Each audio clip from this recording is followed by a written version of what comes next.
Portsmouth. So this is my first time seeing a match at Fratton Park, which is a fun name to say. I have to admit, I like that. It was interesting for me too. So as a kind of way of leading me into seeing a match at a smaller capacity field than the Premier League sides that I'm accustomed to seeing at this point. Leading me in was the pregame coverage from ESPN, which had highlights of Macclesfield, I think it's pronounced, against Crystal Palace. So they are in, I don't even know what it's called, League 3 or League 4. Macclesfield plays in National League North, the National League North, the 6th level of English football. Once you get, so the 5th level of the National League is still nationwide. Once you get below that, they become regionalized. Right. So they're in the 6th division. So, yeah, they knocked out Crystal Palace from the FA Cup. And so that was obviously big news, I guess, the first time that's happened, where the reigning champions were defeated by what they called a non-league team, which means below League 2, right?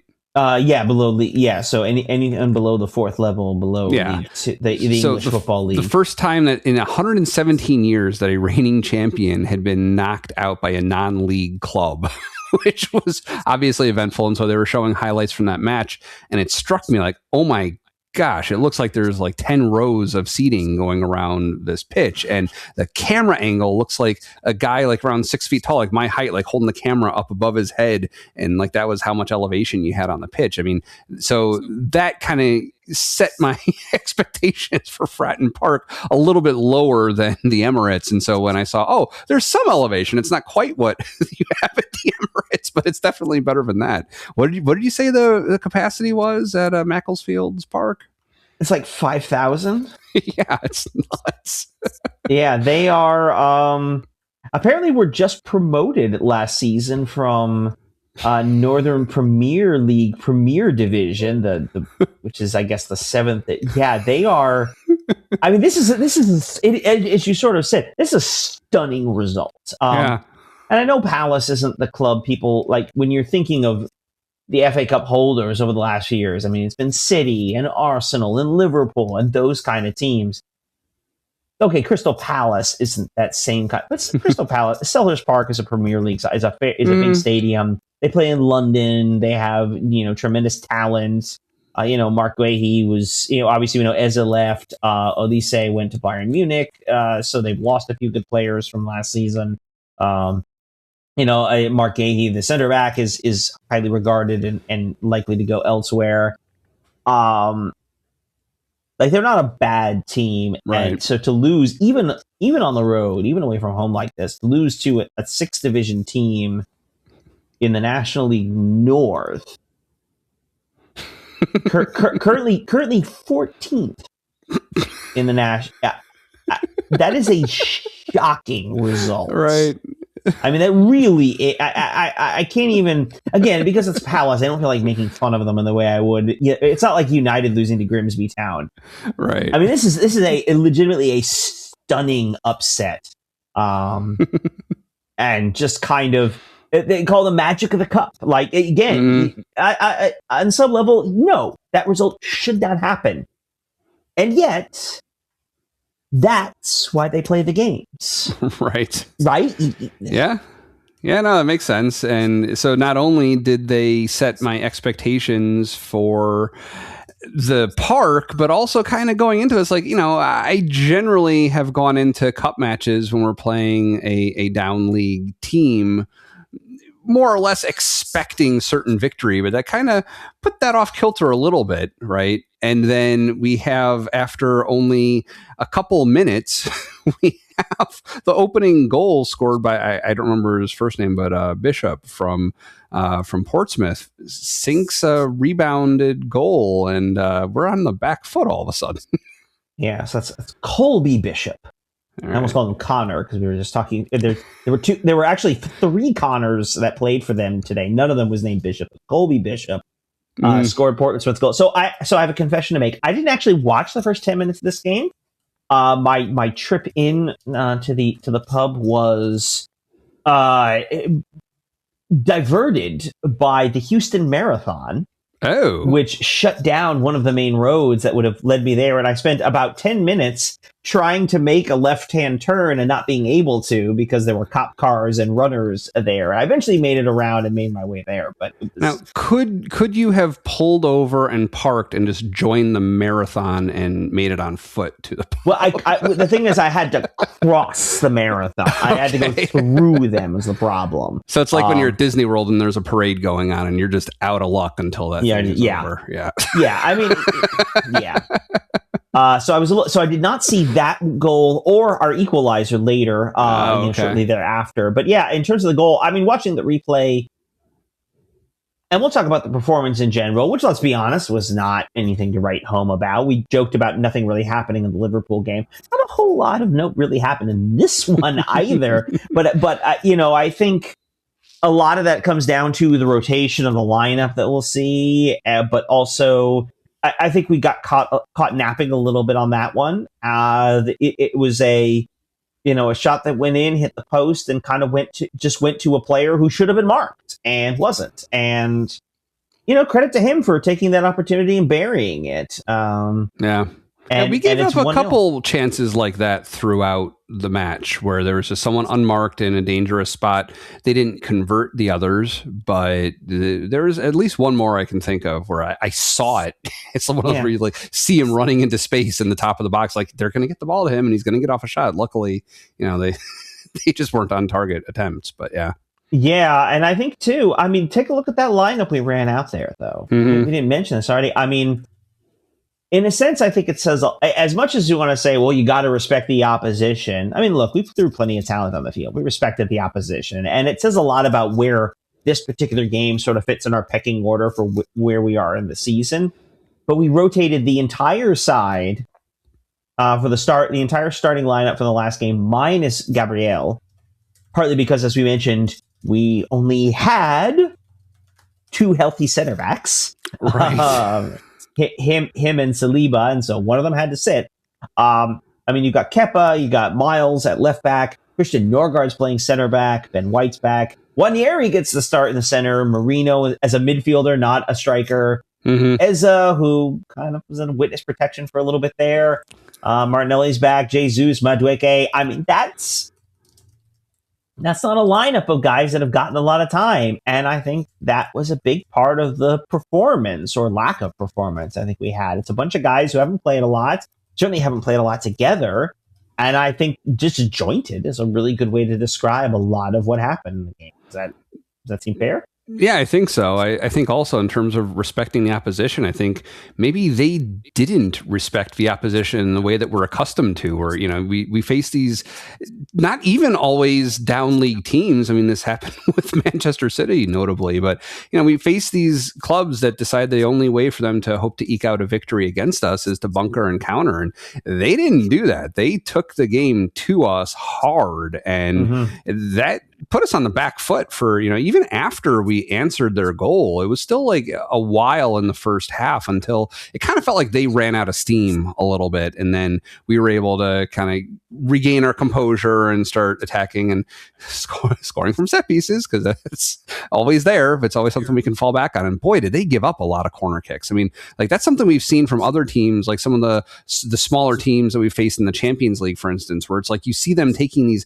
massive efforts, not giving up a corner kick until midway through the second half or something. They gave us a lot of corner kick opportunities too. I mean, think about how we've looked at some of the games where we talk about how we've, struggled in the games, and these are all the games that we won over the course of the, of the holidays, or even looking back to like the Chelsea draw or the Villa loss.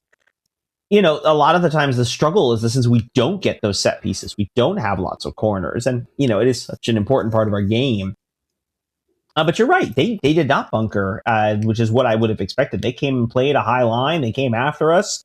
They were going to play, and fair play to them. Respect for trying that way. Obviously, the massive gap in terms of the qualities of the roster, the team standings, the financial side, all of that's true. And they came out and kind of said, we're going to play our game, and they got a goal for it. And then I don't think it's I mean, you look at where we ultimately got the goals back, and I'm thinking about going into halftime up 2-1. So thinking about the 2 goals we got there in the first half.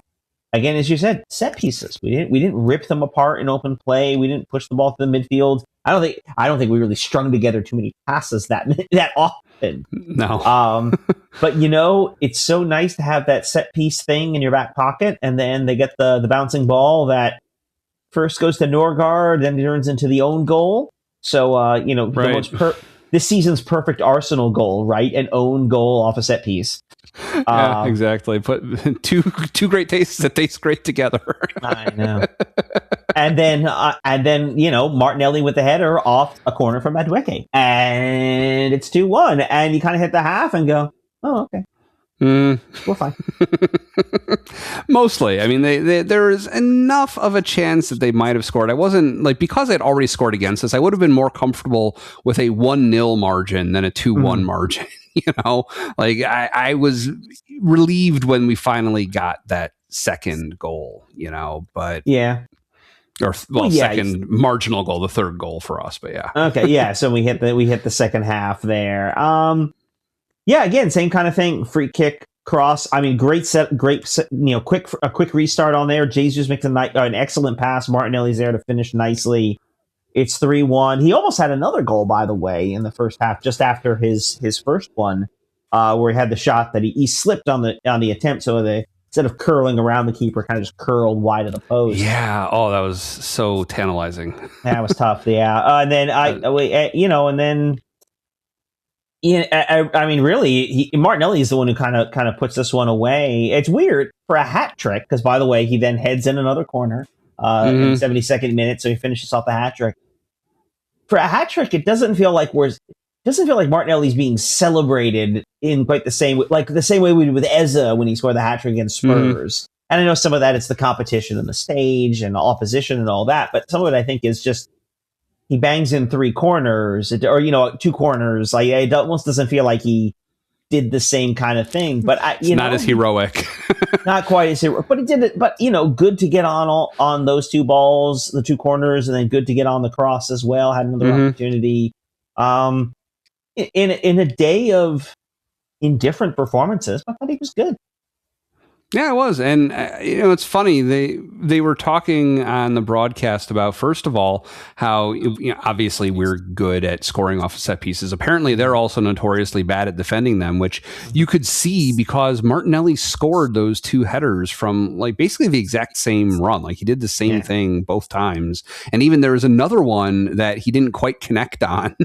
But it was, they just weren't their heads weren't in it at that point or something. I don't know. Heads or hearts. Well, I think the first one, the goal, essentially the winning goal. I think it was that one. The keeper's in the net when the ball gets that's that's not good. That's not where you're.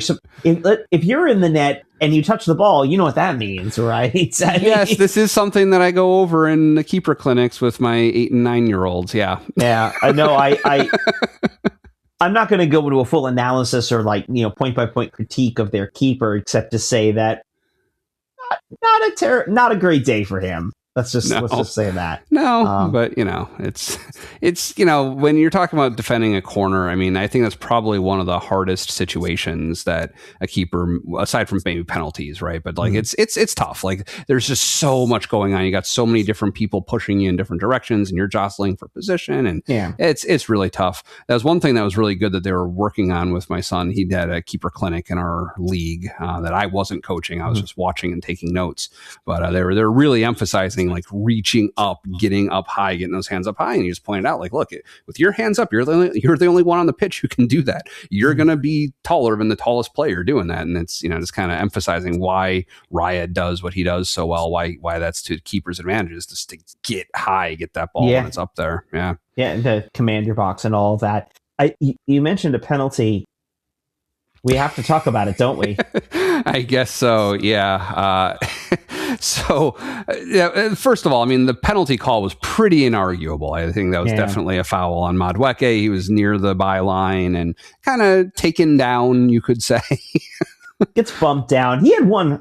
I think earlier in the game where he went down, and I think even us watching were like, "Nah, man, get up! Come on, that's not a bad." This one looked pretty clear. Referee was pretty definitive when he pointed to the spot. Protracted contact, especially when you see it in slow motion. Yeah. So yeah. And then surprisingly, I see Madueke lining up behind the spot to take the shot. That was unexpected. I would have expected maybe a Gabriel, such as Jesus or Martinelli, take your pick, to maybe take that one. Why do you think they gave it to Madueke?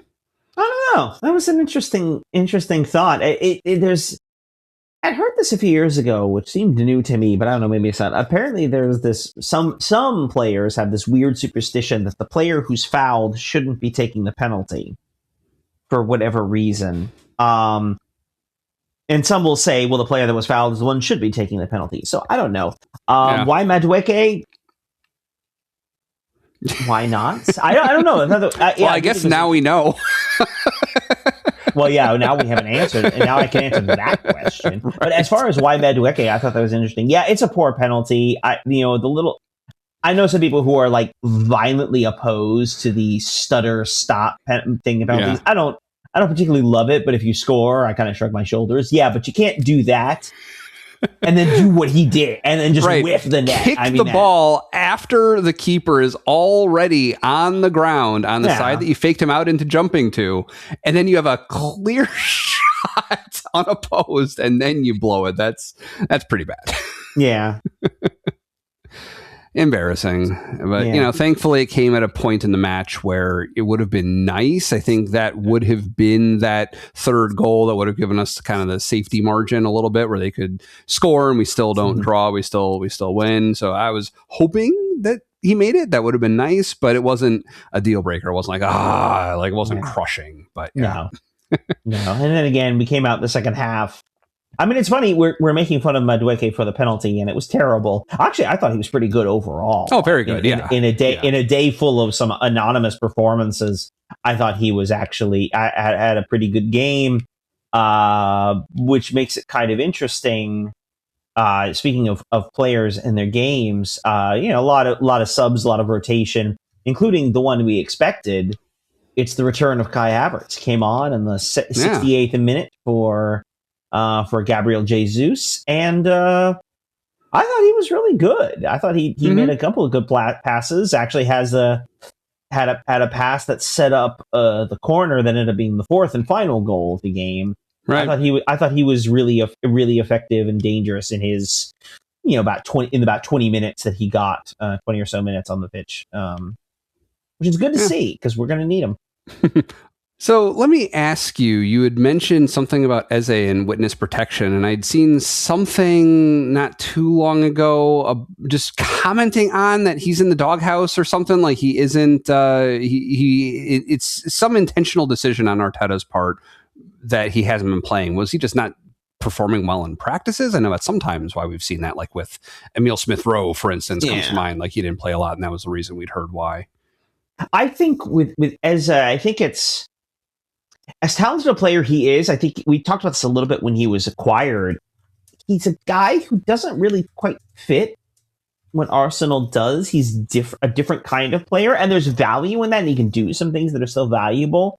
But I think that the moment everyone's pointing to, and I don't think it's unfair, was the goal the goal we conceded to Villa, not in Villa Park, not the winner, but the one earlier in the game where we went down.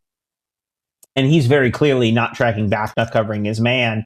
And I suspect there's a little bit of that that's a little bit emblematic of some of the holes in his game, at least as far as what Arteta wants. And then, of course, we hit this stretch, right, in the holidays. We're playing a lot, and we don't see much of him. And he's not really playing a lot. And some of that is, and, the doghouse is probably a little overstating it. But the idea is that he's not giving the manager what he needs to see. Like, we talk about that being in training, but sometimes it's within the games, too. And, that wound up being a big whiff, right? With Villa giving up the goal and then ultimately leading to, them getting the winning goal at the end. I do think there's a little bit too of the, that we talked about earlier today, right? About Nwaneri and Lewis Skelly and these young guys, and maybe not get you pay for points. that with the margin so tight, I think Arteta kind of looks at that and says, I don't want to pay for those points. You're not doing the things you need to be doing, or all the things we need to do for you. And or at the very least, other players are doing them better. I mean, we've come out with a bunch of wins in that stretch, so it's hard to say that it's necessarily the wrong thing. And I have to say today, and I mean, I like the guy, but I thought he was frankly anonymous today. At various points, I kind of forgot he was playing. Yeah, pretty much. Yeah, which isn't ideal. Again, there were a lot of like questionable performances and a lot of guys who you can understand why they're on the bench. And I don't want to overstate it and say, these guys suck, we should probably sell them all. I don't think that's true. Again, long layoffs, disjointed play, not working together, all the things we've mentioned. Mm-hmm. But I also think it's fair to point out that, he hasn't, when he's been getting chances, he hasn't really been doing a lot with them. I mean, and we didn't talk about it a lot in the aftermath of the Liverpool game, but I think Gyökeres is another one who we have to sort of wonder, is he a guy we can start in critical situations, especially with Havertz, if Havertz is really coming back, a guy we know who plays the way that Arsenal wants to play, Arteta wants to play. Mm-hmm. Does Gyökeres kind of the same thing? He's more likely to be starting left bench than than left wing, so to speak. Right. Yeah, I guess we'll see. I mean, yeah, it's with you mentioning specifically not tracking back. I know that's something that I've read about during the course of a season where that's maybe unique to Arsenal, or at least less common that Arsenal does, where we expect even our forward midfielders and forwards to track back and do full defensive duties, and that can be hard and demanding, and maybe other clubs don't do that as much. But yeah, I could see if he's not willing to as much, that could rub him the wrong way. I don't think it's a case of necessarily a willingness, but to some level, like not something he's been expected to do as much. I mean, every coach, every manager, whatever sport will tell you, they'll hustle plays. The guys who play a two-way game, is sort of the hockey terminology. Like, managers love those kind of players, but we also know there are plenty of guys who don't do that because other aspects of their game overshadow that. They can do a lot that we don't. I mean, look at a guy like Leandro Trossard. I mean, in terms of defensive work rate, Martinelli's better, but Trossard is more likely to start because Trossard, first of all, he's not a turnstile back there. He's not just getting beat constantly when he has to track back and play defensively. But certainly he is doing the thing he really needs to do, which is handling the ball, creating opportunities, scoring goals when he starts. And so, it's not so simple as just to say that, the coach is mad because you're not hustling. I don't think that's fair to Eze, but I don't know that he's necessarily playing the position in the way Arteta needs him to, especially as we're going through a stretch where we are grinding. This is that kind of this is the grind of the season, right? It's not it hasn't been very pretty. This Portsmouth game, the Liverpool game, the two games this week, they were not pretty. There's a lot. There's a lot to those games. You're just gonna, when the story of this season is written and the movie is playing out, these are gonna kind of get thrown in as a mention later. Oh yeah, and then we beat Portsmouth. Yeah, that was fun. And on to the next, yeah, they're just not gonna talk about it very much. Yeah, that's true. And I didn't mean to imply he just wasn't hustling. It was more like different teams have different expectations where, like, Messi doesn't track back. Like, when I'm watching him play, like, that's not what he's supposed to do. He's hanging out kind of more forward. And yeah, that was just more like the way he is playing, not that he isn't willing to track back, I guess. And I mean, I know you weren't, but it's good to clarify. Just make sure.